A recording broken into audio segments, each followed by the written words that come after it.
Hello friends, welcome to my channel. दोस्तों, आज के इस वीडियो में हम लोग क्या कर रहे हैं, लास्ट ईयर के क्वेश्चन पेपर डिस्कस कर रहे हैं। आज के इस वीडियो में हम लोग डिस्कस करेंगे रीजनिंग का लास्ट ईयर का क्वेश्चन पेपर। इससे लास्ट ईयर का क्वेश्चन पेपर है, लेवल देख लो एक बार, आपको बहुत मज़ा आ जाएगा। क्योंकि एग्जैक्ट जो लेवल है ना, वो अगर हमें पता हो ना एग्जाम में जाने से पहले, तो बहुत से फायदे हो जाते हैं। एक तो पहली चीज़ तो ये कि हम बहुत ज़्यादा टिपिकल चीज़ों की तरफ भागना शुरू कर देते हैं कि यार इतना आसान थोड़ी आएगा एग्जाम में। लेकिन एक बार आप लोग लेवल देखो, आप खुद ही कहोगे कि हाँ यार, इस लेवल तक का क्वेश्चन पेपर में अगर क्वेश्चन आता है तो हम लोग इजीली कर जाएंगे। इस क्वेश्चन पेपर में क्या था, 4 पजल पूछी गई थी, जो कि इस शिफ्ट में जो कि आपके हर एक शिफ्ट में पूछी जाती हैं और इस बार भी पूछी जाएंगी। सिलॉगिज्म के क्वेश्चन थे, डायरेक्शन के क्वेश्चन थे, रैंकिंग के क्वेश्चन थे और मिसलेनियस क्वेश्चन थे कुछ। तो ये सारे के सारे हम लोग सॉल्व करने वाले हैं। तो आप लोगों को क्या करना है, वीडियो लास्ट तक ज़रूर देखना है। और देखिए, अब ज़्यादा समय हमारे पास में नहीं है, तो अब मॉक टेस्ट लगाना शुरू कर दो। क्योंकि यार, मॉक टेस्ट अगर नहीं लगाओगे तो आपको पता नहीं चलेगा कि आप कहाँ पे स्टैंड कर रहे हो। और अगर आप खुद को एनालाइज नहीं कर पाए ना, तो फिर कुछ भी नहीं होने वाला है। क्योंकि खुद को एनालाइज करना बहुत ज़रूरी है कि हमारे से कौन से क्वेश्चन बन पाते हैं, कौन से क्वेश्चन नहीं बन पाते हैं। बट उससे पहले मैं आपको एक चीज़ बता दूं कि 4 पजल यहाँ पे होने वाली है। अब आज इसकी एक पजल मैं आज की इस वीडियो में सॉल्व करवा देता हूँ, और जो बचेगी एक पजल वो मैं एक अगली वीडियो में सॉल्व करवा दूंगा। तो पजल जो है वो इस तरीके से मैंने डिवाइड कर दी है। बाकी जितने भी क्वेश्चन है वो हम लोग सॉल्व कर लेते हैं। तो देखिएगा, पहला जो पजल है वो देखिएगा, वो बोल रहा है कि 7 लोग P Q R S T we और डब्ल्यू सोमवार से रविवार तक एक परीक्षा देते हैं। आर और एस के बीच में 4 लोग परीक्षा देते हैं। अब देखिए, एक बार आपको क्या करना है, इसको पॉज करना है वीडियो को और खुद से ट्राई करना है इस पजल को। और उसके बाद में आपको अपना जो सॉल्यूशन है वो मैच कर लेना है। एक्चुअल चीज़ जो आपको सीखनी है वो सीखनी है अप्रोच, कि इस क्वेश्चन को सॉल्व करने की जो अप्रोच क्या होनी चाहिए। इस तरीके का क्वेश्चन अगर हमारे एग्जाम में आता है तो किस तरीके से हम लोग इसको सॉल्व करेंगे। तो चलिएगा, देखिएगा, हम लोग क्वेश्चन को सॉल्व कर लेते हैं। यहाँ से मैं हिंदी लैंग्वेज हटा रहा हूँ और सिर्फ इंग्लिश से हम लोग इस क्वेश्चन को सॉल्व कर लेंगे। देखिएगा, वो बोल रहा है कि 7 people P Q R S T V W give a test starting from Monday to Sunday. एक वीक में वो देते हैं टेस्ट, मंडे से स्टार्ट करते हैं संडे तक। तो मैंने लिख लिया Monday, Tuesday, Wednesday, Thursday, Friday, Saturday और last one is Sunday. Clear है? इस तरीके से आपको भी लिख लेना है। उसके बाद में बोल रहा है कि 4 people give test between R and S. R और एस के बीच में 4 पर्सन क्या करते हैं, टेस्ट देते हैं। तो अब आर कहाँ पे टेस्ट देता है मुझे नहीं पता, एस कहाँ पे टेस्ट देता है मुझे नहीं पता, इसलिए मैंने इसको लिख लिया साइड में कि आर और एस के बीच में 4 पर्सन क्या होने वाले हैं, बैठने वाले हैं। फिर वो बोल रहा है कि P gives the test on Wednesday. P जो है वो बुधवार को टेस्ट देता है। तो मैंने क्या किया, पी को लिया और बुधवार के ऊपर लिख दिया इस तरीके से। क्लियर है? फिर वो बोल रहा है कि no person give test between P and Q. P और क्यू के बीच में कोई भी पर्सन जो है वो टेस्ट नहीं देता है। तो आप लोग एक ध्यान से समझिएगा, मान लीजिए पी जो है वो बुधवार को है, तो क्यू किस वार को हो सकता है, बृहस्पतिवार को हो सकता है। और अगर पी जो है वो बुधवार को है तो क्यू किस वार को हो सकता है, मंगलवार को, यानी कि ट्यूसडे को हो सकता है। तो ये दोनों पॉसिबिलिटी बन रही है, इसलिए मैं एक और कंडीशन यहाँ पे बनाने वाला हूँ। लेकिन उससे पहले यहाँ पे एक और चीज़ें लिखी हुई है कि there are 3 people who give test between T and V. T और वी के बीच में 3% टेस्ट देते हैं। T gives the test before V. T जो है वो वी से पहले टेस्ट देता है। तो इस तरीके से कंडीशन बन जाएगी। टी को हम लोग लिखेंगे, फिर पहला पर्सन, दूसरा पर्सन, तीसरा पर्सन और फिर वी को लिख दिया। ये कंडीशन मुझे नहीं पता डेफिनेट कहाँ पे, इसलिए मैंने साइड में लिख ली। फिर वो बोल रहा है कि W does not give the test on Sunday. W जो है वो संडे को टेस्ट नहीं देता। तो देखिए, मैंने संडे के सामने डब्ल्यू को क्रॉस करके लिख दिया यहाँ पे कि डब्ल्यू जो है वो संडे को नहीं आएगा। फिर वो बोल रहा है कि at least two people give the test before S. S से पहले कम से कम क्या करते हैं, 2 व्यक्ति जो है वो टेस्ट देते हैं। चलेगा, इसको हम लोग कर लेते हैं। पहले तो हम लोग की कंडीशन में बना लेता हूँ, जिसको कंडीशन को यहाँ पे मैंने बनाया था पी और क्यू को लेकर के। तो यहाँ पे देखिएगा, मैंने दोनों कंडीशन बना ली है। पी अगर वेडनेसडे को है तो क्यू जो है वो थर्सडे को भी हो सकता है, और क्यू जो है वो ट्यूसडे को भी हो सकता है। अब देखिएगा, अब आपको क्या करना है, यहाँ पर एक जो भी कंडीशन आपके सामने थी वो आपने यहाँ पे लिख ली है। अब इस क्वेश्चन को सॉल्व करते हैं हम लोग। देखिएगा, टी और वी के बारे में पता है कि टी जो है वो ऊपर आएगा और वी जो है वो नीचे आएगा। क्लियर है? अब देखिएगा, मान लीजिए फर्स्ट वाली कंडीशन पे मैं टी को यहाँ पे लिखता हूँ, तो मुझे वी को कहाँ पे लिखना पड़ेगा, 1 पर्सन, 2 पर्सन और 3 पर्सन छोड़ के सैटरडे का कौन आ जाएगा, वी आ जाएगा। क्लियर है? लेकिन अगर इसी कंडीशन पे टी को मैंने मंडे पे रख दिया, तो 1 पर्सन, 2 पर्सन और 3 पर्सन छोड़ के वी जो है वो शुक्रवार को आ जाएगा। यानी कि 2 कंडीशन इस पे यहाँ पे बन रही है। तो मैं क्या करूँगा, पहली वाली जो सिचुएशन है मेरी, पहली वाली जो कंडीशन है पी और क्यू को लेकर, उसको मैं एक बार और लिख लेता हूँ। देखिए यहाँ पे पी और क्यू को मैं एक बार और लिख लेता हूँ, बिल्कुल 2 सेकंड का टाइम मुझे लगने वाला है। अब मैं क्या करूँगा, एक बार टी को इस वाली कंडीशन पे ले लिया और एक बार टी को मंगलवार को और एक बार टी को सोमवार को, इस तरीके से मैं यहाँ पे लेके बना सकता हूँ कंडीशन। उसके बाद में देखिएगा, चलिए पहले मैं इसको लिख लेता हूँ, फिर अच्छे से हम लोग समझ लेंगे। देखिएगा कुछ इस तरीके से आपकी जो तीसरी कंडीशन है वो बन जाएगी कि पी जो है वो बुधवार को है और क्यू जो है वो बृहस्पतिवार को है। क्योंकि पहली वाली कंडीशन को ही सेम टू सेम कंडीशन बनानी है, क्योंकि टी को एक बार मंगलवार पे लेना है और एक बार सोमवार पे लेना है। जो सेकंड वाली कंडीशन है, इसके ऊपर देखिएगा आपके पास एक ही ऑप्शन है, टी को आपको सोमवार को ही लेना होगा। क्योंकि अगर आप मान लीजिए टी को यहाँ पे लेते हो तो 1, 2 और 3% छोड़ के आपके पास वी लिखने के लिए जगह नहीं बचेगी। तो टी को आपको यहीं लेना पड़ेगा, फिर 1, 2 और 3% छोड़ के शुक्रवार को कौन आ जाएगा, वी आ जाएगा। क्लियर है ना? तो ये चीज़ें मैं दोनों की एक बार बना देता हूँ। तो यहाँ पे देखिएगा, इस वाली कंडीशन पे मैंने मंगलवार को टी मान लिया तो वी मेरा आ गया शनिवार को। इस वाली एक ही कंडीशन थी हमारी, मंडे को माना तो शुक्रवार को आ गया। और अगर टी जो है वो मंडे को आ जाएगा, देखिए फर्स्ट वाली कंडीशन जो है ना, उस पे टी जो है मंडे को भी आ सकता था, तो मैंने मंडे के लिए यहाँ पे बना दिया, तो वी कहाँ पे आ जाएगा, हमारा फ्राइडे को आ जाएगा। ये चीज़ आई होप आपको क्लियर हो गई होगी। अब देखिएगा आर और एस के बीच में 4 पर्सन बैठे हुए हैं। तो अब देखिए, आर को मान लीजिए मैं यहाँ पे रखता हूँ, तो 4 पर्सन बैठाने होंगे मुझे बीच में, 1, 2, 3 और 4। यहाँ पे कौन आना चाहिए, यहाँ पे एस आना चाहिए, लेकिन यहाँ पे वी बैठा है पहले से, इसका मतलब पहले वाली कंडीशन पे तो आर नहीं हो सकता। अगर मैं आर को यहाँ पे लिखता हूँ तो 1, 2, 3 और 4, अब तो कहीं भी नहीं बैठा पाऊंगा, यानी कि जो पहली वाली कंडीशन थी वो मेरी क्या हो गई है, गलत हो गई है। सेकंड वाली कंडीशन पे मैं बैठाने की अगर कोशिश करता हूँ तो देखिए आर को मैंने यहाँ बैठाया तो 1, 2, 3 और मैं कंप्लीट ही नहीं कर पाया पर्सन, तो यानी कि सेकंड वाली कंडीशन भी क्या हो जाएगी, गलत हो जाएगी। तो मेरे पास में सिर्फ और सिर्फ एक कंडीशन बची, वो बची है लास्ट वाली। इसको हम लोग देखते हैं। देखिएगा, वो बोल रहा है कि अगर आर को मैंने यहाँ पे रख लिया तो 1, 2, 3 और 4 को छोड़ के एस मेरा कहाँ पे आ जाएगा, संडे पे आ सकता है। क्लियर है? और अगर संडे पे एस आ गया तो डब्ल्यू जो है वो संडे पे आ नहीं सकता, तो डब्ल्यू कहाँ पे आ जाएगा, यहाँ पे आ जाएगा। कुछ इसी तरीके से होने वाला है, तो चलिए इसको भी मैं बना लेता हूँ। तो देखिएगा कुछ इस तरीके से हो जाएगा। लेकिन यहाँ पे हमें ये तो क्लियर था ही नहीं कि आर और एस के बीच में पर्सन जो बैठने वाले हैं उसमें आर ऊपर बैठेगा या एस ऊपर बैठेगा। ये वाली कंडीशन भी तो बन सकती है नहीं कि एस यहाँ पे आएगा और आर यहाँ पे आएगा। तो लास्ट लाइन आपको फिर से पढ़ लेनी है। वो बोल रहा है कि at least 2 people give the test before S.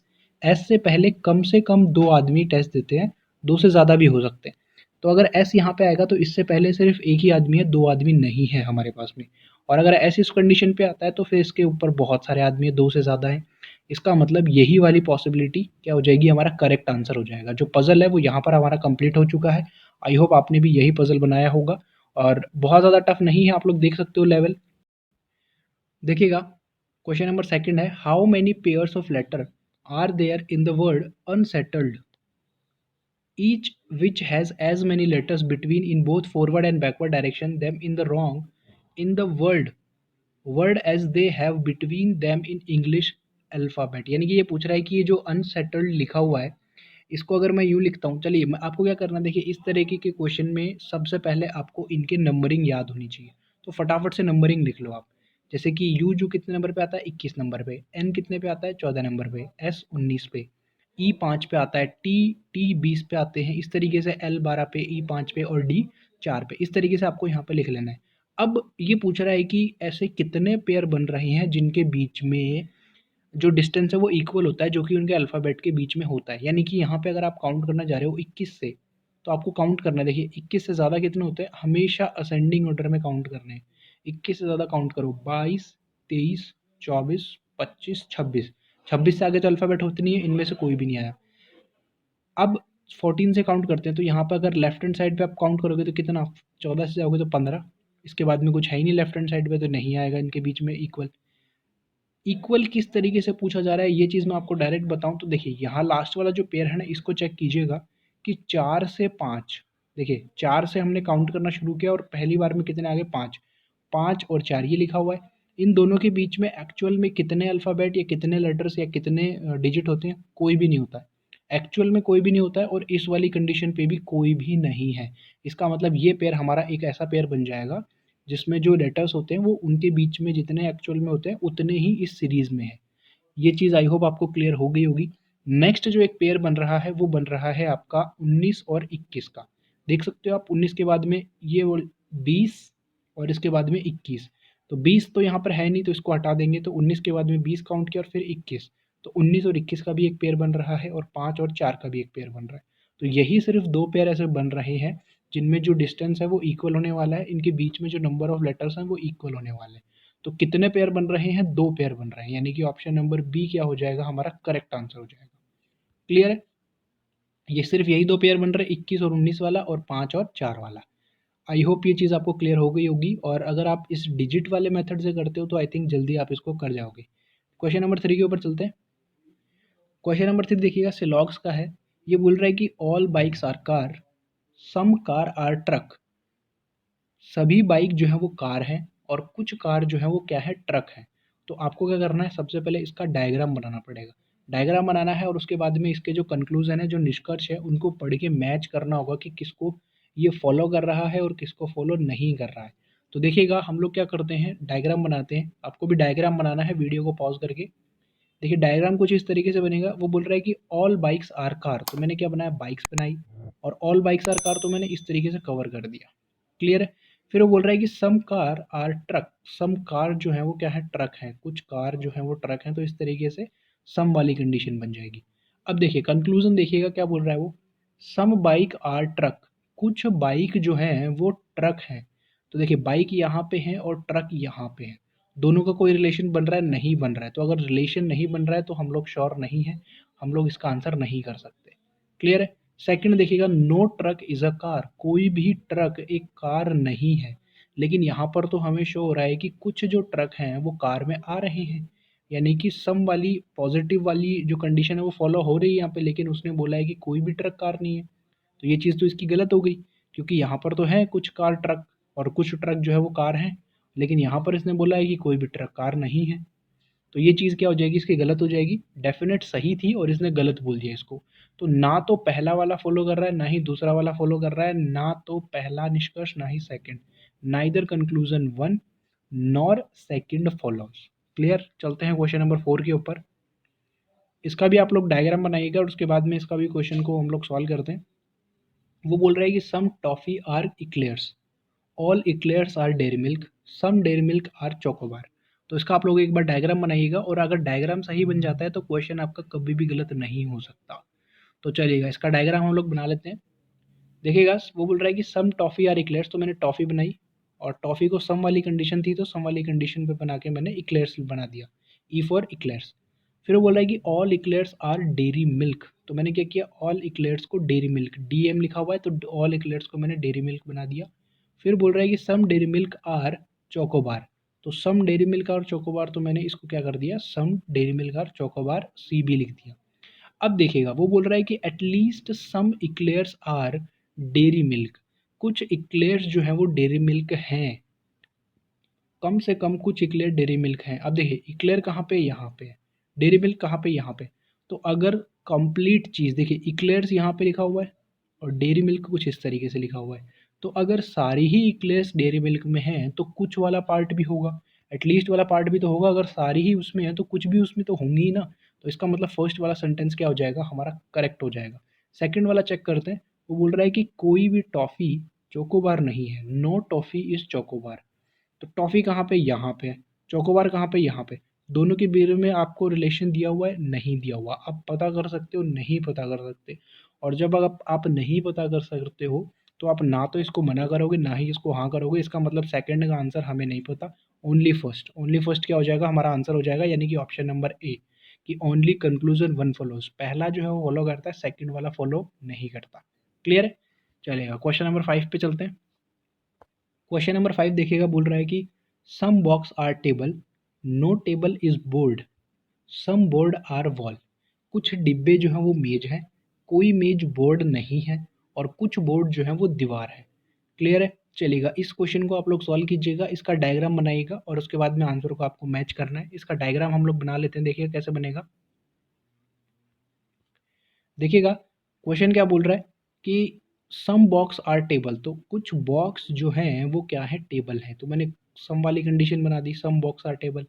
फिर वो बोल रहा है कि no table is board, no table is board. देखिए टेबल को मैंने यहाँ पे बना दिया और बोर्ड को मैंने BRD को मैंने कुछ बोर्ड को इस तरीके से लिख दिया, और इनके बीच में आप लोग क्रॉस बना सकते हो, नहीं तो अगर आप ध्यान रख पाओ तो बनाने की ज़रूरत भी नहीं है, बट मैं तो यही कहूँगा क्रॉस बना लेना, ताकि आपको पता रहे कि टेबल और बोर्ड में कोई भी रिलेशन नहीं है। फिर वो बोल रहा है कि सम बोर्ड आर वॉल, कुछ बोर्ड जो है वो दीवार है, तो मैंने बोर्ड और दीवार को वॉल को इस तरीके से सम वाली कंडीशन बना दी। अब देखिए कंक्लूजन क्या बोल रहा है कि सम बोर्ड आर बॉक्स, कुछ जो बोर्ड है वो बॉक्स हैं, तो आपको बोर्ड और बॉक्स का कोई भी रिलेशन नहीं दिया हुआ है, इसका मतलब आप नहीं बता सकते हो, तो पहला वाला फॉलो नहीं करता है। सेकंड वाला देखिएगा, नो बॉक्स इज बोर्ड, कोई भी बॉक्स जो है वो बोर्ड नहीं है। नो बॉक्स इज बोर्ड, तो इसके बारे में तो अभी पहले वाली कंडीशन थी, सेम वही बात कर रहा है, तो इसके बारे में भी जानकारी नहीं दी गई है। लेकिन ये एक बार तो पॉजिटिव की बात कर रहा है और एक बार नेगेटिव की बात कर रहा है। ध्यान से पढ़िएगा आप लोग दोनों के दोनों कंक्लूजन को, दोनों के दोनों निष्कर्ष को। पहली कंडीशन पे ये पूछना चाह रहा है कि क्या कुछ बोर्ड बॉक्स है, कुछ बोर्ड बॉक्स हैं, और दूसरी वाली कंडीशन पे बोल रहा है कि कोई भी बॉक्स बोर्ड नहीं है, या कोई भी डिब्बा जो है वो बक्सा नहीं है, इस तरीके से। सम बोर्ड आर, एक सेकंड यहाँ पे नहीं, कंक्लूजन में जाएंगे, नो बॉक्स इज बोर्ड, कोई भी जो बॉक्स है वो क्या नहीं है, बोर्ड नहीं है। और पहली वाली कंडीशन पे बोल रहा है कि कुछ बोर्ड बॉक्स हैं, तो पहली वाली तो क्या बोल रही है पॉजिटिव, और सेकंड वाली क्या बोल रही है नेगेटिव। अब दोनों में से एक ही काम होगा यहाँ पे, या तो ये दोनों कुछ ना कुछ रिलेट करेंगे या नहीं करेंगे, और इसने दोनों ही बोल दी, तो हम क्या बोलेंगे, या तो आपका पहला सेंटेंस सही है या फिर दूसरा सही है। आइदर कंक्लूजन वन और सेकंड फॉलोज, या तो पहला फॉलो करता है, या तो आप सही कर लो इसको या फिर गलत कर लो इसको, दोनों में से एक ही फॉलो करेगा। दोनों आप लोग अगर ये बोलोगे कि यार हाँ सही भी, पहली वाली कंडीशन पे तो बोल रहे हो कि ये सही है और दूसरी वाली कंडीशन पे बोल रहे हो गलत है, तो अगर इस तरीके का सेंटेंस आपको मिलता है तो आपको क्या करना है, आइदर और वाला केस लगाना है, या तो निष्कर्ष पहला सही है या निष्कर्ष दूसरा सही है। क्लियर है ये चीज़? चलते हैं क्वेश्चन नंबर 6 के ऊपर। क्वेश्चन नंबर 6 देखिएगा, चलिएगा इसका आंसर आप लोग नीचे कमेंट सेक्शन में बताइएगा। क्वेश्चन नंबर 6 का आपके सामने ऑप्शन लिखे हुए हैं, और आपको क्या करना है, डायग्राम बनाना है, उसके बाद में अपना आंसर जो है वो शेयर कीजिएगा। क्वेश्चन नंबर 7 पे चलते हैं। देखिएगा क्वेश्चन नंबर 7 जो है वो बोल रहा है, एक डायरेक्शन का क्वेश्चन है। अब अच्छा, ये क्वेश्चन नंबर 7 पे ही पहुंचे तो आपको लगेगा 7 ही क्वेश्चन आए थे क्या? ध्यान रखना है, 4 पजल का मतलब क्या है, 20 क्वेश्चन। अब इस एक डायरेक्शन का मतलब क्या है, एक डायरेक्शन का क्वेश्चन का मतलब हो गए 5 क्वेश्चन। तो लगभग हम लोग 25 और 5 क्वेश्चन किसके, हमारे सिलॉक्स के सॉल्व कर चुके हैं। 4 क्वेश्चन हमने सिलॉक्स के सॉल्व किए हैं, तो लगभग लगभग हम लोग ये 28 या 29 नंबर का क्वेश्चन है आपका, क्योंकि एक क्वेश्चन से 4 से 5 क्वेश्चन पूछे जाते हैं हर बार। ध्यान रखना इस चीज़ को। चलिएगा क्वेश्चन देखिएगा, ई जो है ना वो आई के पश्चिम में 10 किलोमीटर की दूरी पर है। E is 10 kilometre to the west of I. अब देखिए इस क्वेश्चन को आपको क्या करना है, ट्राई तो करना ही है खुद से, तो वीडियो को पॉज करके एक बार डायग्राम बनाने की कोशिश करो, क्योंकि अगर आपसे डायग्राम सही बन गया ना तो आप क्वेश्चन को ईजिली कर जाओगे, अगर डायग्राम गलत बनेगा तो फिर क्वेश्चन भी नहीं हो पाएगा। तो चलिएगा इसका हम लोग डायग्राम बना लेते हैं। देखिएगा सबसे पहले वो क्या बोल रहा है, वो बोल रहा है कि E is 10 kilometre to the west of I. I के वेस्ट में कौन है, ई है, कितना, 10 किलोमीटर। तो आई को मैंने यहाँ पे बनाया, और आई का वेस्ट किस तरफ होगा, इस तरफ होगा। आई का पश्चिम किस तरफ होगा, लेफ्ट हैंड साइड पे होगा। और इस तरफ कितना, 10 किलोमीटर। तो आई और ई के बीच में डिफरेंस कितने का है, आई और ई के बीच में 10 किलोमीटर का, तो मैंने 10 लिख दिया। फिर वो बोल रहा है कि C is 5 kilometre to the south of E. E से 5 किलोमीटर साउथ में कौन है, सी। तो ई से 5 किलोमीटर नीचे साउथ में आ गया, यहाँ पे कौन बैठा है, सी बैठा है, तो इसको मैंने बैठा दिया। फिर वो बोल रहा है कि A is 15 kilometre to the east of C. C के पूर्व में 15 किलोमीटर दूरी पर ए बैठा है। तो देखिए सी से मैंने चलना स्टार्ट किया, और अगर 10 किलोमीटर की अगर मैं बात करूँ तो 10 किलोमीटर तो यहीं पे पूरा हो गया, और 5 किलोमीटर वो क्या होगा, और आगे जाके बनेगा ए। क्लियर है? तो ये टोटल कितना हो जाएगा, 15 किलोमीटर। तो सी और ए का कितना हो गया, 15 किलोमीटर। उसके बाद में देखिएगा वो बोल रहा है कि F is 10 kilometre to the west of H. F जो है ना 10 किलोमीटर है किसके, एच के वेस्ट में। इस तरीके से 10 किलोमीटर एच के वेस्ट में बनेगा। तो देखिए एच कहाँ पे, यहाँ पे कहीं पे नहीं है, एफ कहाँ पे, यहाँ पे कहीं पे नहीं है, तो इस वाली कंडीशन को मुझे अलग से बनाना पड़ेगा, तो इसको मैं बना लेता हूँ। तो यहाँ पे देखिएगा एच और एफ के बीच में 10 किलोमीटर का फर्क है, और एच के वेस्ट में एफ बैठा हुआ है। क्लियर है यहाँ पे? अब देखिएगा फिर वो बोल रहा है कि B is 5 kilometre to the west of A. B जो है वो ए के वेस्ट में 5 किलोमीटर है। तो देखिए ए मेरा यहाँ पे, इसके वेस्ट में मैं चलता हूँ चलता हूँ चलता हूँ, तो यहाँ पे आ जाएगा मेरा बी, यहीं पे तो आएगा, क्योंकि यहाँ पे देखिएगा ये 10 किलोमीटर है और ये बचा हुआ 5 किलोमीटर है। तो बी और ए के बीच में 5 किलोमीटर का डिफरेंस इस तरीके से बन जाएगा, तो बी कहाँ पे आ जाएगा, यहाँ पे आ जाएगा और 5 किलोमीटर मैं नीचे की तरफ लिख सकता हूँ। तो चलिएगा इसको भी मैं लिख देता हूँ एक बार। उसके बाद में देखिएगा वो बोल रहा है कि H is 5 kilometre to the north of E. E के नॉर्थ में 5 किलोमीटर है कौन, एच। तो ई मेरा यहाँ पे इसके 5 किलोमीटर नॉर्थ में मैं एच को कर देता हूँ, तो यहाँ पे 5 आ जाएगा और इसके लेफ्ट में एफ है ही 10 किलोमीटर। देखिए ये वाली कंडीशन मिल गई ना यहाँ पे मुझे, तो इसको मैंने उठा के यहाँ पे रख दिया और बी मेरा कहाँ पे आ जाएगा, यहाँ पे आ जाएगा। तो इन तीनों चीज़ों को मैं एक बार लिख लेता हूँ। तो यहाँ पे देखिएगा मैंने तीनों चीज़ों को लिख लिया है, बी और ए के बीच में 5 का डिफरेंस है, एफ और एच को मैंने यहाँ पे लिख लिया है। अब मैं क्या कर रहा हूँ, एच और एफ को यहाँ से क्या कर देता हूँ, हटा देता हूँ। और हटाने के साथ साथ में मैं नेक्स्ट वाली कंडीशन को भी बना लेता हूँ। देखिएगा वो बोल रहा है कि D is 15 kilometre to the west of C. D जो है वो सी के वेस्ट में 15 किलोमीटर है, यानी कि सी यहाँ पर लिखा हुआ है हमारा, इसका वेस्ट आप लोग देखोगे तो इस तरफ होता है, तो इस तरफ 15 किलोमीटर यानी कि 10 किलोमीटर तक अगर आप जाओगे तो एफ के बिल्कुल स्ट्रेट में आ जाओगे, और 5 किलोमीटर आप जाओगे तो आपको कौन मिल जाएगा, डी मिल जाएगा। तो ये दोनों कंडीशन में कर लेता हूँ, डी को बैठा देता हूँ यहाँ पे और एफ और एच को यहाँ से हटा देता हूँ। तो यहाँ पे देखिएगा मैंने डी को बैठा दिया है इस तरीके से, और एफ मेरा यहाँ पे था तो इसके स्ट्रेट में 10 किलोमीटर हो गया और 5 किलोमीटर और मैंने आगे बना दिया। उसके बाद में देखिएगा G is 5 kilometre to the west of F. तो एफ के 5 किलोमीटर वेस्ट में कौन है, जी बैठा है। एफ के 5 किलोमीटर पश्चिम में कौन है, जी। इस तरीके से आप लोग बना सकते हो। तो यहाँ पर ये जो आपकी कंडीशन थी, इस कंडीशन से ये डायग्राम मेरा कंप्लीट बन गया है, और इस डायग्राम से रिलेटेड अब कोई भी क्वेश्चन आएगा तो मैं ईजिली बना लूँगा। मान लीजिए कि अगर पहला क्वेश्चन ये आता है कि बताओ जी जो है वो ए से किस डायरेक्शन में है, तो मुझे पता है कि ए यहाँ पे है और ए से इस डायरेक्शन में है, तो मैं आराम से आंसर कर सकता हूँ कि नॉर्थ और वेस्ट। नॉर्थ वेस्ट हमारा क्या हो जाएगा, आंसर हो जाएगा कि ए से किस डायरेक्शन में है, जी नॉर्थ वेस्ट डायरेक्शन में। क्लियर है। इस तरीके से आपको इन क्वेश्चन को सॉल्व करना होता है, और आई होप आप लोग समझ गए होंगे, लेवल भी समझ गए होंगे और टाइप भी समझ गए होंगे। चलते हैं नेक्स्ट क्वेश्चन के ऊपर। नेक्स्ट जो क्वेश्चन है देखिएगा, ये है एक रैंकिंग बेस, और इसको हम लोग सॉल्व करने की कोशिश करते हैं। देखिएगा वो बोल रहा है कि 6 व्यक्ति हैं, M N O P Q R, और अलग अलग ऊंचाइयां हैं उनकी। एन जो है वो पी से लंबा है, तो देखिए यहाँ पे मैंने लिखा एन और मैंने लिख दिया पी। एन जो है वो पी से लंबा है। नेक्स्ट बोल रहा है कि एम जो है वो आर से लंबा है, तो मैं यहाँ पे लिख लूँ एम जो है वो आर से लंबा है, तो एम जो होगा वो आर से ऊपर हो जाएगा। लेकिन पी से छोटा है, कौन छोटा है, एम। एम क्या है, आर से तो लंबा है लेकिन पी से छोटा है। आप लोग देख लीजिएगा, N is taller than P, M is taller than R but shorter than P. Clear है यहाँ तक। तो अब देखिए पी कहाँ पे है मेरा, यहाँ पे है, तो मैं क्या लिखूंगा, एम को मैंने यहाँ कर दिया, आर को मैंने यहाँ पे कर दिया। उसके बाद में वो क्या बोल रहा है कि कम से कम एक व्यक्ति आर से छोटा है।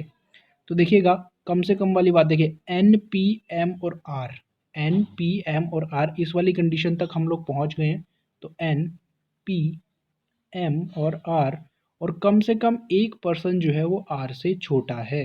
तो इस तरीके से मैंने बना लिया। तो कितने व्यक्ति हो गए, 1 2 3 4 और 5। तो 5 पर्सन यहाँ पे बैठ गए, एक छठा पर्सन बचा है, उसको भी हम लोग कर लेते हैं। वो बोल रहा है कि क्यू से लंबे व्यक्तियों की संख्या ओ से छोटे व्यक्तियों की संख्या के समान है। क्यू जो है वो एम से लंबा है। अब देखिए दो कंडीशन बच रही है मेरे पास में।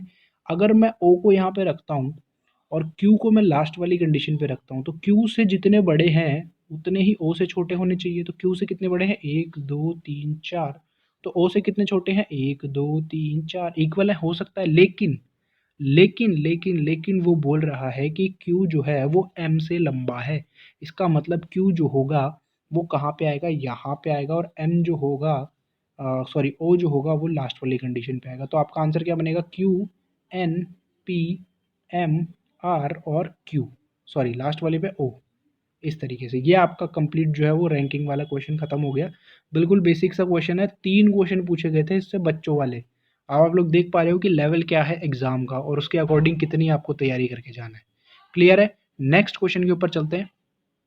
नेक्स्ट क्वेश्चन देखिएगा, एक सीरीज आपसे पूछी गई थी इस तरीके की, और इसमें आपसे क्वेश्चन पूछा गया था। कैसा क्वेश्चन पूछा गया था, वो बोल रहा है कि इससे 5 क्वेश्चन थे, एक्चुअली 5 क्वेश्चन थे। मैं आपको एक क्वेश्चन सॉल्व करवा रहा हूँ और आपको लेवल पता चल जाएगा इसका, और आप लोग इजीली कर जाओगे। इन क्वेश्चन को तो सॉल्व करने की इच्छा भी नहीं करती। देखिए वो बोल रहा है कि यदि प्रत्येक शब्द के हर व्यंजन को अंग्रेजी वर्णमाला के उसके पहले अक्षर से बदल दिया जाए तो कितने शब्दों में कम से कम एक स्वर होगा। In each word, every consonant is changed to the previous letter in English alphabetical series. Then how many words have at least single vowel? यानी कि जो प्रत्येक शब्द है उसका प्रत्येक व्यंजन अंग्रेजी वर्णमाला के पहले अक्षर से यानी कि एन जो है इसके लास्ट वाले से यानी कि एम से चेंज कर दिया जाए, के को किससे चेंज कर दिया जाएगा, जे से चेंज कर दिया जाएगा और टी को किससे चेंज कर दिया जाएगा, एस से। तो ये जो एन की टी था इसकी जगह पे मुझे क्या लिखना है, एम जे एस। इस तरीके से चेंज करना है। तो मैं सबको एक बार चेंज करके यहाँ पे लिख देता हूँ।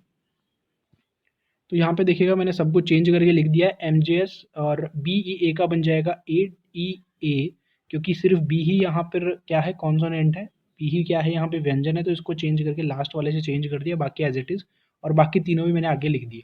अब वो बोल रहा है कि एटलीस्ट एक स्वर होना चाहिए, at least one consonant, sorry one vowel, हर एक शब्द में, हर एक जो आपका वर्ड है उसमें मिनिमम एक वोवल होना चाहिए। कितने में है ये आपको बताना है।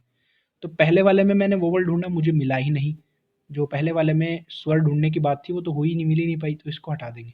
क्या इसमें स्वर है, बिल्कुल है, एक है, मिल गया, चल जाएगा काम। इसमें स्वर है क्या, एक है, यू, चल जाएगा काम। इसमें स्वर है आई, एक ही है, चल जाएगा काम। इसमें स्वर है ओ है, एक ही है, चल जाएगा काम। यानी कि चार ऐसे वर्ड हैं यहाँ पर, चार ऐसे शब्द हैं जिसमें एक कम से कम एक क्या है, स्वर है। तो आपका आंसर क्या हो जाएगा, ऑप्शन नंबर डी, चार।